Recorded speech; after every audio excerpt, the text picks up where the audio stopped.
Alors, un exemple pour aller avec le cours sur retrouver la forme algébrique d'une fonction affine. Donc, on y va. F est une fonction affine.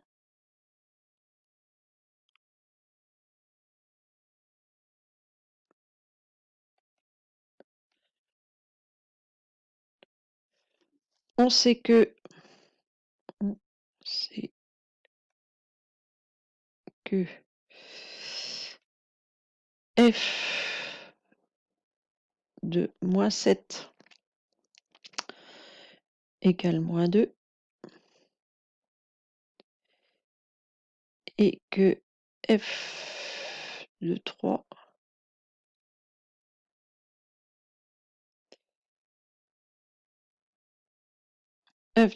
égale 28. Et je veux retrouver la fonction affine associée. Donc on sait que, alors je vais ajouter une page. Voilà. Donc on sait que f de x est égal à mx plus p. Et si vous avez appris votre cours, vous savez que m va se calculer en f de b moins f de a sur b moins a. Donc on a une formule pour calculer m. Donc la première chose à faire, on commence par calculer m.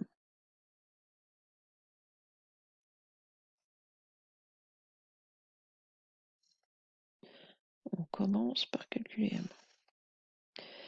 Et donc m, il va se calculer en f de b moins f de a. Alors on met dans l'ordre qu'on veut, f de moins 7 moins f de 3, ou f de 3 moins f de moins 7, peu importe.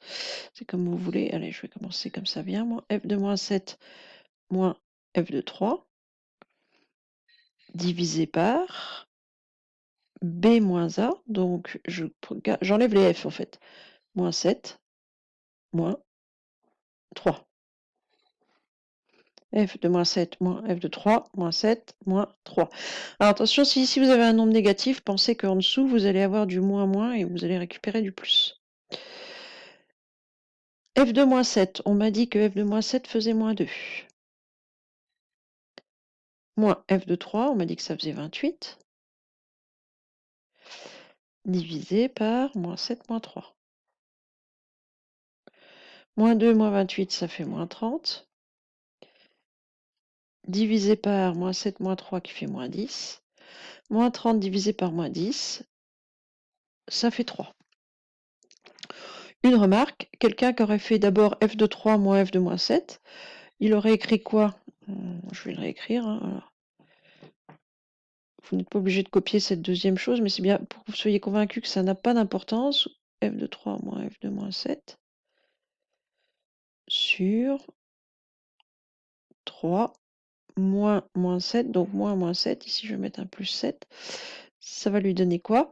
Eh bien, f de 3, ça fait 28. Moins f de moins 7 qui vaut moins 2, donc moins 2, donc plus 2.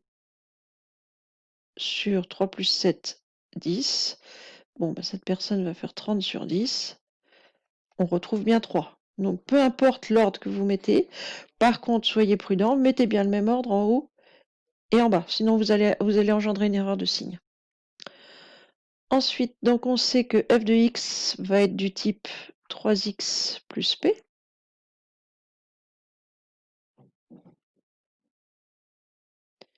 Il ne me manque plus que la valeur de p. Donc pour trouver la valeur de p, bah, vous choisissez un des deux nombres, celui qui vous inspire le plus au niveau du calcul. En général, vous évitez les moins comme la peste, donc à ce moment-là, on va plutôt prendre f de 3. Maintenant, si vous essayez sur un brouillon de prendre avec l'autre, vous allez retrouver la même chose, le même résultat. Hein. Donc f de 3. F de 3, on sait que c'est 3 fois 3. Je remplace x par 3. Donc 3 fois 3 plus p. Et ça, je sais qu'il va falloir que ça fasse 28, puisqu'on m'a dit dans l'énoncé que f de 3 était égal à 28.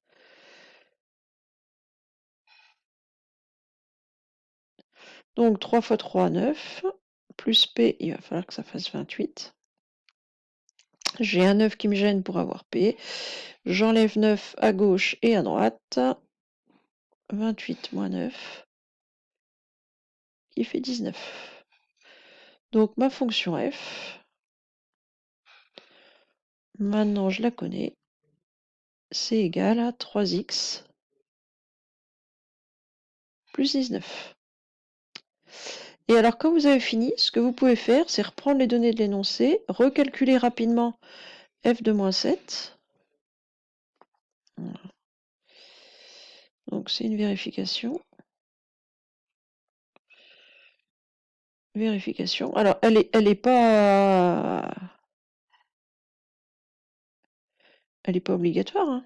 Oups, je ne suis pas droit du tout moi. Alors f2. Alors faites en priorité celle que vous n'avez pas utilisée pour le calcul du nombre P. Alors il faut faire les deux, mais si vous reprenez celle du nombre P, il y a toutes les chances qu'elle marche. Mais bon, on va prendre f de moins 7. F de moins 7, ça fait 3 fois moins 7 plus 19. Moins 21 plus 19, ça fait moins 2. C'est ce qu'on m'avait donné dans l'énoncé. Et f de 3. Donc 3 fois 3 plus 19. 9 plus 19, qui fait 28. Si vos deux images sont bonnes, c'est que votre fonction est bonne. Si vous avez que celle que vous avez utilisée pour le nombre P, c'est que votre nombre M dès le départ était faux. Voilà. Mais ça, c'est une vérification qui prend quelques secondes, c'est à faire au brouillon, hein, vous ne mettez pas sur votre copie, mais bon, c'est un côté rassurant, je vérifie, ça marche, je ne me suis pas trompée, je sais que j'ai validé mes points. Voilà, c'est tout pour cet exemple.